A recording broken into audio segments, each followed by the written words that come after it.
1er Samuel chapitre 12 verset 18. Alors ils crièrent à l'Éternel et dirent, « Nous avons péché, car nous avons abandonné l'Éternel, et avons servi Baals et Astarté.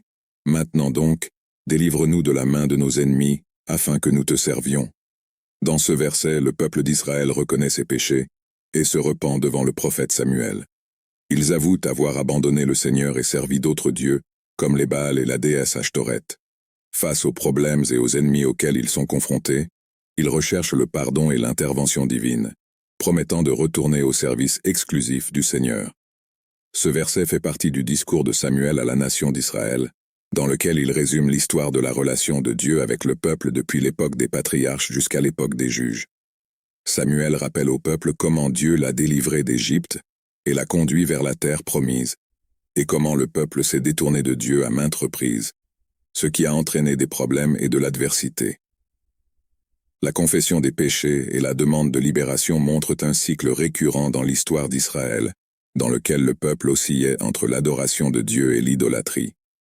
Le verset démontre également le modèle de Dieu, de répondre à la repentance par la miséricorde et l'intervention, alors que les gens recherchent le pardon et expriment une volonté de se tourner vers le Seigneur.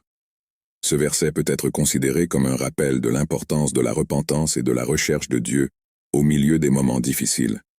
Cela illustre la volonté de Dieu d'entendre les prières de ceux qui reconnaissent leurs erreurs et se tournent vers lui avec un cœur sincère. Déclaration de foi. Seigneur Jésus-Christ, je confesse que je suis un pécheur et que je suis séparé de Dieu à cause de mon péché. Je me repens de mes péchés.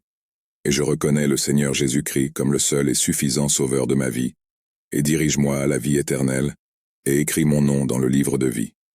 Amen. Acte 16, verset 31, et ils dirent, « Crois au Seigneur Jésus-Christ, et tu seras sauvé, toi et ta maison. » Acte 2, verset 21, et il arrivera que quiconque invoquera le nom du Seigneur sera sauvé.